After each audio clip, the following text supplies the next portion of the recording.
जिन्होंने बोर्ड नहीं डालने दिया, ऐसे लोगों को विशेष सम्मान देना चाहिए जिन्होंने 6 बोर्ड डाले, 2 बोर्ड डाले। तो ये चुनाव नहीं था, ये लूटा था इन्होंने चुनाव, और ये जनता देख रही है। ये पीडीए के लोग, पीडीए समाज के तमाम मतदाता देख रहे हैं कि उनके साथ क्या भेदभाव हो रहा है। अयोध्या की हार मिल्कीपुर की जीत बराबर नहीं कर सकती है। अयोध्या की हार हमेशा हमेशा के लिए अयोध्या की हार रहेगी, वो बदला नहीं हो सकता। मिल्कीपुर की जीत जो काम किया है वो 403 में आपकी 420 ही नहीं चलने वाली आने वाले समय में। देश की राजधानी में हुए विधानसभा चुनाव के नतीजे सामने आ गए हैं और इस नतीजों में बीजेपी को बड़ी जीत हासिल हुई है। 27 साल बाद भारतीय जनता पार्टी का दिल्ली में वनवास खत्म हुआ है और अब बीजेपी दिल्ली में सरकार बनाने जा रही है। इसी कड़ी में उत्तर प्रदेश के पूर्व मुख्यमंत्री अखिलेश यादव का बड़ा बयान सामने आया है और उन्होंने दिल्ली में बीजेपी की जीत और आम आदमी पार्टी की हार पर भी बात की। लेकिन इन सबके बीच उत्तर प्रदेश के मिल्कीपुर में हुए उपचुनाव को लेकर के भी अखिलेश यादव ने बड़ा दावा किया है। एक तरफ जहां दिल्ली विधानसभा चुनाव के नतीजों पर सबकी नजर टिकी हुई थी, तो वहीं उत्तर प्रदेश की अयोध्या सीट के अंतर्गत आने वाली मिल्कीपुर विधानसभा सीटों पर भी सभी की नजर टिकी हुई थी। यहां पर समाजवादी पार्टी और भारतीय जनता पार्टी की साख दांव पर लगी थी, लेकिन यहां के नतीजे भारतीय जनता पार्टी के पक्ष में आए, जिसके बाद से अखिलेश यादव तिलमिला से गए और भारतीय जनता पार्टी और कई सारे संगठनों पर लूट का आरोप लगा दिया है।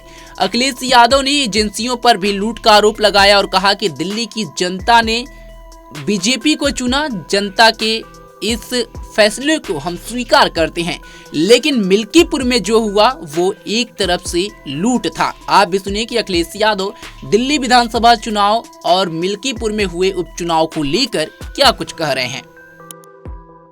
देखिए, दिल्ली का परिणाम जो हमने आपने देखा, आपको हम चाहते थे कि आप पार्टी जीते, आप पार्टी नहीं जीती, बीजेपी जीती है। लोकतंत्र में हम जनता का जो भी फैसला वो स्वीकार करते हैं, लेकिन उत्तर प्रदेश की हमने आपने लूट देखी है। ये जो लोग एक विधानसभा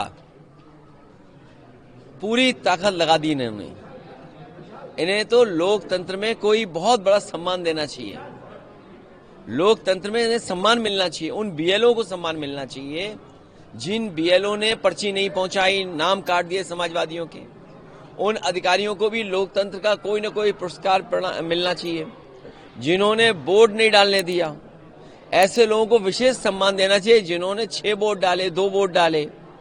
लोकतंत्र में उनको भी सम्मान मिलना चाहिए जो दूसरे जिलों से आकर के भारतीय जनता पार्टी के लिए उस जिले में वोट डाले थे, जो हम लोगों ने पकड़ लिए थे। तो ये चुनाव नहीं था, ये लूटा था इन्होंने चुनाव, और ये जनता देख रही है।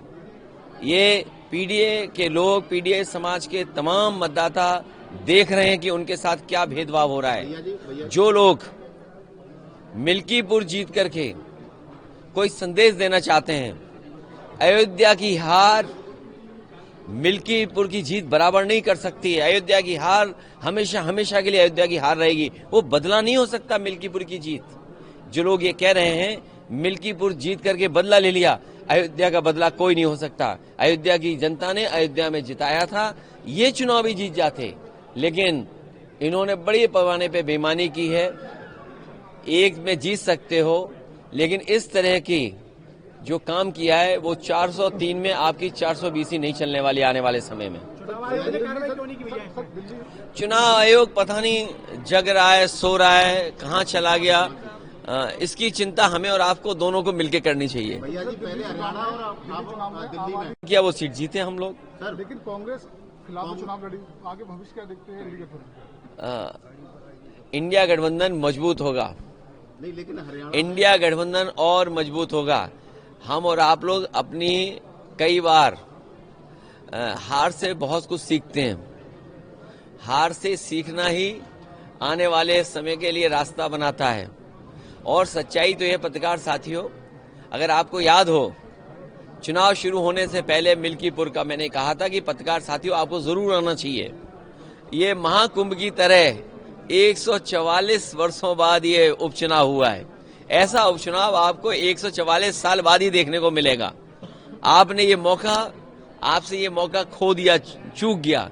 इसलिए मैं आपके माध्यम से कहना चाहता हूं, लोकतंत्र के जांबाज लोग जिन्होंने ये चुनाव जिताया है, उन्हें प्रमाण पत्र मिलना चाहिए, उन्हें सम्मान मिलना चाहिए। लोकतंत्र जांबाज के नाम पर उन्हें सम्मान देने का काम कोई ना कोई तो करे उनका। हरियाणा और दिल्ली रीजन वो भी मानते हैं। देखिए, मैंने आपसे कहा, हारने के बाद बहुत कुछ सीखने को मिलता है और हमें उम्मीद है आने वाले समय में इंडिया गठबंधन और मजबूत दिखाई देगा।